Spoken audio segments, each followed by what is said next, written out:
नमस्कार, कैसे हैं आप सब लोग। और थैंक यू सो मच, आप लोग मुझे काफ़ी सपोर्ट कर रहे हो। So one second, welcome to K English speaking. तो आज का जो मेरा चैप्टर है मैं शुरू करता हूँ। बहुत ही छोटे से शुरुआत करूँगा। दिस इज और these are and those are and they are. So basically that is और ही इज सी इज। तो यहाँ पे मैं जो शुरुआत कर रहा हूँ आपसे वो मैं बताना चाहूँगा। कुछ लोगों को प्रॉब्लम आती है कि वो सजीव, निर्जीव और लड़का लड़की और जो भी जो जो जो थिंग्स होती है वस्तुएं उन पे कॉन्सेंट्रेट नहीं कर पाते और वो उनको आइडेंटिफाई नहीं कर पाते कि इसके साथ इज आएगा कि आर आएगा, एम आएगा कि क्या आएगा। मतलब जो वो हेल्पिंग वर्ब होती है उसमें वो नहीं ठीक से उसको ऐड कर पाते। तो आज की मेरी जो क्लास है उसी से रिगार्डिंग है, तो वीडियो को एंड तक देखिएगा।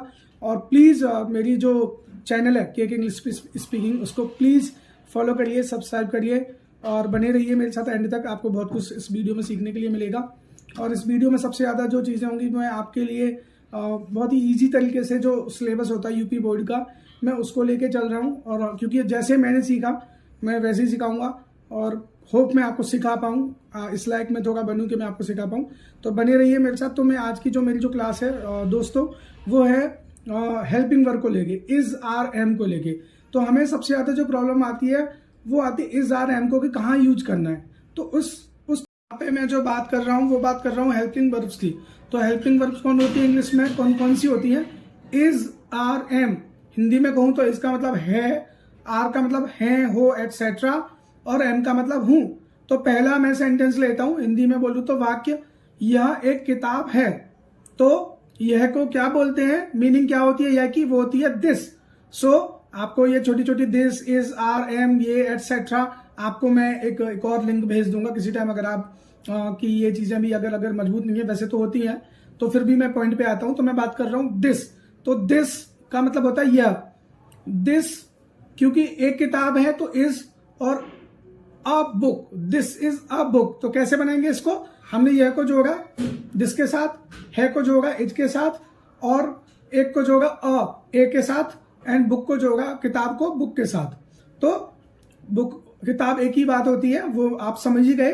मेरा कहने का मतलब थोड़ा थोड़ा ह्यूमर होना चाहिए ताकि आप लोग बोर ना हो। और दिस इज अ बुक, अगर मैं सीरियसली बात करूं तो आपसे, ये किताबें हैं या ये बहुत सारी किताबें हैं या ये किताबें हैं, तो आप इसको कैसे बनाओगे, कौन बताएगा? सो मैं बताता हूं सिंपली। ये मतलब दीज, इंग्लिश में इसका मीनिंग होता है ये का मतलब दीज, और बहुत सारी किताबें हैं या ये किताबें हैं, सिंपली कर देता हूं, ये किताबें हैं, यह किताब है, एक किताब होगी, किताबें हैं, बहुत सारी किताबें होगी। तो these are the books, these are तो हैं, बहुत सारी किताबें हैं, तो बुक्स तो एक थी, बुक्स कर दिया तो बहुत सारी किताबें, दीज आर द बुक्स। अब मैं बात करता हूं, यह एक लड़की है। अब यहां पे आया है कि यह एक लड़की है, तो ठीक है, पर फिर भी हम यहाँ पे क्या करेंगे, हम एक अच्छे से मेथड के साथ हम लोग एक मॉडर्न तरीके से बोलेंगे कि यह एक लड़की, हमने बोल दिया, पर हम उसको बनाएंगे इंग्लिश के तरीके से ही। यह को यहाँ पे हम जिसके साथ नहीं ले सकते, यहाँ पे हम लेंगे सी, SHE, क्योंकि लड़की फीमेल है तो वहां पे सी यूज करते हैं, SHE, she is a girl, she is a girl. Girl means लड़की, बचपन से हम लोग जो अंताक्षरी खेलते तो गर्ल मीन्स लड़की, गर्ल मीन्स लड़की, तो आपको पता ही है।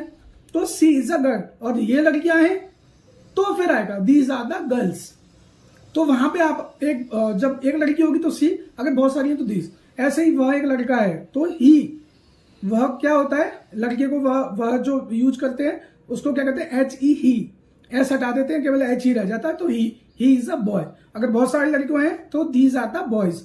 और ऐसे ही अगर कोई सजीव या निर्जीव, आप समझते ही हो, सजीव चीजें जो बोल सकती हैं, देख सकती हैं, सुन सकती हैं, वो सजीव होती है। निर्जीव जो सुन नहीं सकती, सूंघ नहीं सकती, बैठ नहीं सकती, उड़ नहीं सकती, ऐसा। अच्छा, वो दूसरा चैप्टर है, वो भी मैं आपको बता दूंगा अगर आप पूछोगे तो सजीव निर्जीव वैसे तो आप सभी को पता ही है, लाइव अलाइव। सो मैं यहाँ पे बात करूं तो वह एक किताब है, तो दैट इज अ बुक। अगर अब आपने पूछा सर पहले तो आपने दिस लगाया था, दैट लगा दिया, तो दैट का मतलब अगर थोड़ी दूरी पे है, अगर हमें कोई चीज थोड़ा दूरी पे दिख रही है तो दैट इज, और अगर पास में ही है तो दिस इज। तो इसी तरीके से मैं आपको दिस, दैट, दिस, इज का समझाता रहूंगा। और मैं एम भूल गया, एम बताता हूं कि मैं एक लड़का हूं तो आई एम ए बॉय, मैं एक आदमी हूं, आई एम अ मैन। तो इस तरीके से यहाँ पे एम यूज होता है। और मैं हूं तो इट्स मी, ये भी एक मॉडर्न इंग्लिश का तरीका है बोलने का। बाकी सारी चीजें मैं आज आपको इतना समझा रहा हूँ, होप आप लोगों को अच्छे से समझ में आया होगा। कुछ भी नहीं आया तो प्लीज मुझे कमेंट्स बॉक्स में बताएं, और मैं भी चाहूंगा कुछ लोग जो जुड़े हैं, जो मैं चाहता हूँ मुझे कुछ और भी चीजें। तो thank you so much for being with me. And मेरा जो चैनल है, मेरा इंस्टाग्राम पे भी अकाउंट है, यूट्यूब पे मेरा चैनल है के इंग्लिश स्पीकिंग कोच। प्लीज़ उसे लाइक करिए, फॉलो करिए, सब्सक्राइब करिए, प्लीज़ ज़्यादा से ज़्यादा शेयर करिए अगर आपको मेरी वीडियो अच्छी लगती है। और मेरा इंस्टाग्राम पे भी मैं आपको यहाँ पे शेयर कर रहा हूँ वीडियो, तो प्लीज़ के इंग्लिश स्पीकिंग कोच के नाम से यहाँ पे भी है। तो प्लीज़ आप लोगों का ब्लेसिंग मुझे चाहिए और मेरे साथ जुड़े रहिए। अगर मेरा कुछ भी कोई सुझाव है किसी मेरे भाई का, बहन का या किसी भी स्टूडेंट का, वो मुझसे कमेंट्स बॉक्स में जान सकता है। और प्लीज़ मैं आपसे ज़्यादा से ज़्यादा रिक्वेस्ट करूँगा, मेरे चैनल को फॉलो और मेरे यूट्यूब चैनल को सब्सक्राइब करिए। लिंक मैं वहाँ पे आपको शेयर कर रहा हूँ। So thank you so much for being with. मिलते हैं नेक्स्ट क्लास में, एंड तब तक के लिए बाय बाय, थैंक यू, नमस्कार।